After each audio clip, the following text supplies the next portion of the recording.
In the last episode, you heard from Eric Del Valle, the director of e-commerce and advertising at OneWheel, who talked about how removing micro decisions from their funnel, and in some cases, removing some personalization, increased conversions by 65%.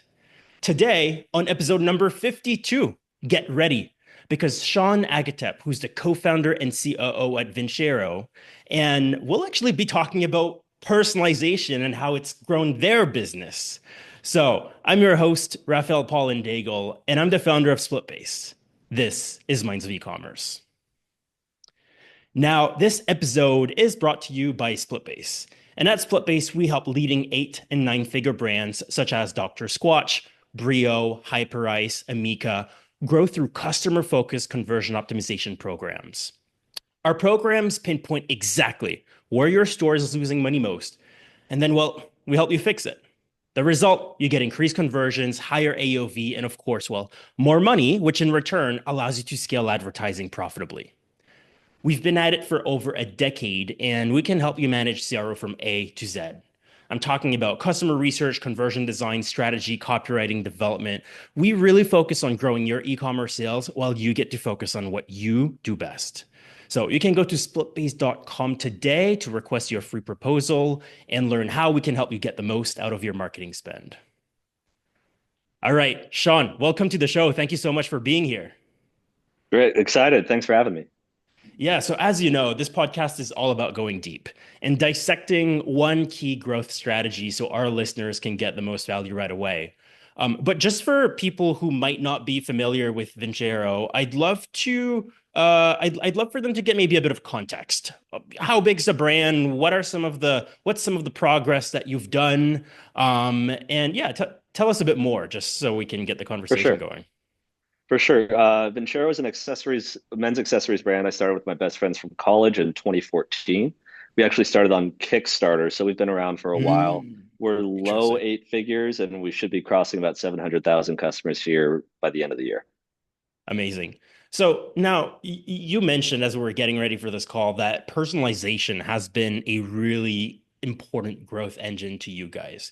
And Mhm. I think it's so interesting because, as I said in the intro, in the previous conversation with One Wheel, too much personalization can also create too many decisions for customers, and sometimes it's not needed. Now, in your case, it's a bit different because we're talking not about a scooter, we're talking about very personal products, we're talking about jewelry. But so tell us a bit more. When did you started wholesale, but then when did personalization, when did that become a key point of focus?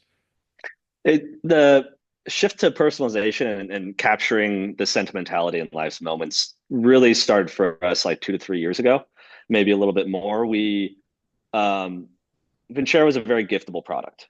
Most Mm, of our sales obviously happen in Q4. A great sentimental gift that you get is, a watch from your dad or dads and grads is a very any milestone moment or anything else like that. So we really asked ourselves, especially once we reach that maturity phase of the business, do how do we really attach ourselves to a community and truly provide value with the product that we're already mhm. offering? So if you are a very giftable and sentimental product, how can we enhance that experience for the customer? And with that, the best way to do that is to really make it personal and unique and really attach yourself to those giftable and life moments. And the best way to do that for us as an accessories brand is to be able to personalize our watches and jewelry with specific messaging to customers. There's a lot of verticals, right, where I think personalization can be a great add-on. Obviously, something like accessories, like you guys, it's personal, it makes sense. Mhm. But it's also something that I'm sure brands think of, and even if their vertical is a great fit, it comes at an additional cost. And a brand, there might be a size where it doesn't make sense. So when did you, how did you know that the right time was 3 years ago?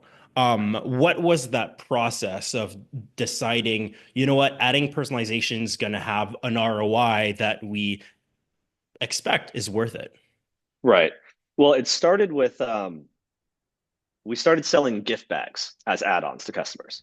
Hmm. And once we saw the attachment rate with gift bags, we were like, oh, there's a huge opportunity here, just the natural attachment rate without any optimization or anything else like that.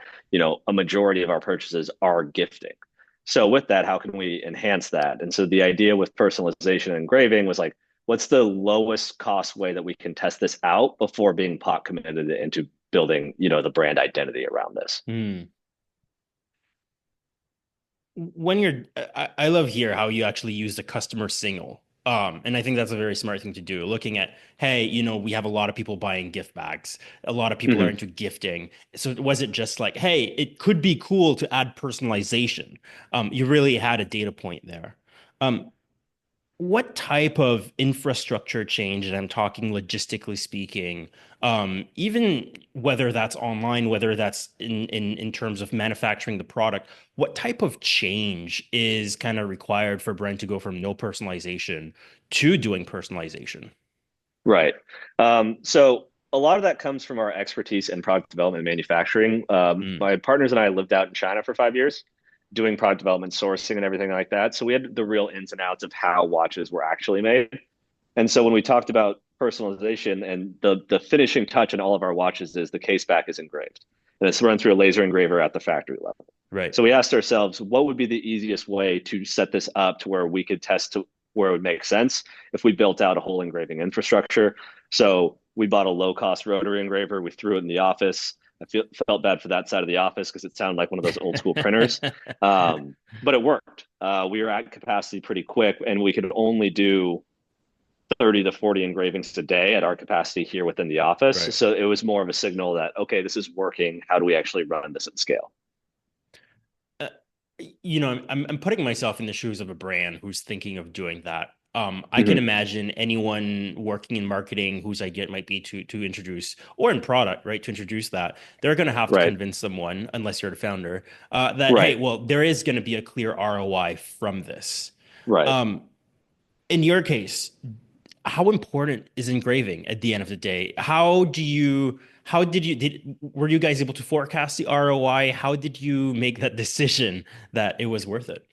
Yeah, it came down to really just a hunch and a Right. gut check. So we put in the rough cost of how much the engraver would cost, how much time it would spend, everything else like that, and then a certain assumption of an attach rate. And it was like, okay, once we hit to this many units engraved, then we're break even on this project. Mm, Does this make sense? Do we want to pursue this? Because we're also going to have to change the site. We're going to have to change a lot of messaging. But is there a low cost, low effort way that we can test this to validate that it makes sense? Because the actual investment in the infrastructure to do this at scale, I mean, yeah. laser engravers cost about 20 to 30 grand. You have to teach a team up on how to do it. You have to change up how you're manufacturing product. Every watch has a slightly different case back, so you have to factor that in. It gets complicated very quick. But if there's enough breadcrumbs and there's enough path to success, the affinity towards the brand and the sentimental value, if there's breadcrumbs for success, that far Yeah. outweighs the actual value you're providing the customers. Yeah. I always think, sometimes the most memorable gifts are the ones that are personalized. Right. And I remember there's one gift I got. It was an engraved knife Hmm. from someone, which I use that knife every day. It has Right. my name on it, Right. but I think of that person every single time that I use it. Right. So Right. it does have an incredible power. Um, Now, I'm curious. Obviously, you've gone through this entire process now, and it is officially part of the business model, and you're operating with it. But like, what are some of the biggest pitfalls that a brand looking to do personalization like this could fall into? Trying to do it too quickly. And the biggest issue that we had historically was finding a right distribution partner in terms of a 3PL that could handle it at the product level to be able to fulfill to customers at a Mm, scale that would make sense. Because we try to do it in-house internally, that's great, but I'm not going to hire a full-time person to be in the office here to right. crank out 30 engravings a week, manually ship them out. Also, then you have to have product here, right? The way to Yeah. do it at scale is to have the logistical infrastructure to where the product is housed, getting it out to customers with if a customer orders an engravable product and a non-engravable product, then all of a sudden your cost for shipping two different units, like it gets the the details get complicated quick. So Mm, understanding the ins and outs and that whole crawl, walk, run philosophy of like, okay, let's prove that people are actually want engraving. Now let's find a good partner that can run it at scale. And then if this is still working, how do we just further enhance our product development cycle to where what would make this necklace the best possible gift? That's mm. changed up how we've changed our packaging, how we design our products to make sure there is a place to be able to engrave it. Like it's changed the mentality of how we approach the brand and providing value to our customers in general. Right. Now, if you were to like start that process all over again, what would you do Mhm. differently? Well, it's very tough to change your supply chain when you're at a certain level. Yeah. Um, so understanding that, I don't know, it's hindsight's 2020, right? So if now it makes so much more sense where it's like, yes, of course, we're a watch company. Gifts, watches like the watches are the perfect gift for men. There's already engraving out there. Like you want to be able to like engraving it just makes a whole lot of sense. Yeah. Um, but to start that over again and have that foresight, you'd be building a gifting brand, right? Mm. So the identity and how you're actually attaching value or providing value to customers is your actual value prop in the messaging that you provide to customers. So let's talk about that value prop. How much is engraving, in your campaigns? How much space does it take in those campaigns? Do you see it as the primary value prop, or do you see it as a benefit to the primary value prop? It's an extra incentive to buy, and it's Mm, something that will they'll crawl and improve over time, because with our brand, we really have like obviously holidays is a big push, and then dads yeah. and grads is another natural push. But there's also birthdays. There's new dads, everything else like that that happens throughout the year. So finding that balance between like purely gifting and also creating a cool, unique brand with limited editions that like you don't make the brand stale by just becoming like a generic gifting brand, right? You Yeah. have to have the integrity and the coolness factor of the brand as well to enhance the fact that you can engrave it and gift it is like, oh, this makes this that much cooler of a product. Yeah. And you guys really nailed the brand part. I think, like you look at the website and you're like, oh, this is a cool brand. Mhm. It doesn't scream we're a gifting brand. Right. Right. Valentine's Day is coming up, like buy flowers, right? Exactly. Yeah. And to some extent, I think there's a lot of jewelry brands that, and I'm sure you know the space even more than I do. Well, you definitely do. But there's a lot of jewelry brands that did fall into that trap, right? Like there are Hmm. so many that just become, this thing where they are the gifting brand. And I'm sure for them it's working, but there's a lot where you kind of lose the essence of the product. And Correct. everything becomes about those events. Uh, let's say we zoom out of personalization a little bit and we talk about the brand as a whole. So you guys have had quite a bit of success over the past couple of years. I always want to ask the same question, which is if you had to start the brand all over again, what would you do differently outside of personalization? I wouldn't make the product. I think when we started, watches was a hot category. It's Mm, cooled off quite a bit. Um, our ability to go wide with our product category and offering provides more balance, and it's like assets in a portfolio. So, from a watch standpoint, at our core, we're always going to be a watch company, but the natural extension of yeah. that is jewelry and accessories. So, those types of accessories. So, growing that up, providing complementary products that can still stand alone and are more durable as their own product. Um, is something to keep in mind because for a while, when watches were hot, you could just whip up a new colorway and it's a direct response. And it's like, oh yeah, no, like this is a blue one. You like this one, so let's just buy it. But then when the tailwinds aren't there, what durability does that brand have? That's where you really need to land on like the sentimentality and the reason to actually purchase that product. Whatever you Mm, make, there needs to be like a natural reason to purchase the product other than like, hey, this is cool. You should buy yeah. it. Right. I'm talking about sentimentality because you've been mentioning it a lot, and I know it's important with personalization, and especially Mhm. with a brand that, sells products that are so personal. You're tapping into that aspect through engraving. Is there anything Mhm. else you're doing from a marketing or messaging level, that is specifically aimed towards creating sentimentality? It's transformed everything from how you receive the gift, so the unboxing experience, so how Mm, we design our packaging and everything else like that, to being able to provide note cards and customized notes and everything else like that, to how we think about expanding our product line, right? Mm. Would this be a cool gift? Would I want to receive this as a cool gift? Even how we design future products, like we just launched this past week, we made birthstone pendants for new dads, right? Okay. And a lot of that is because my partners and I were all relatively new dads. We're like, yeah, there's nothing like birthstones or charms. There's nothing masculine that's cool, right? Right. Whereas if you're able to design something that does have that sentimentality of like, oh yeah, this is my son's birthstone, this is like his birthstone and his initial. There's that feeling of attachment to the actual Yeah. gift.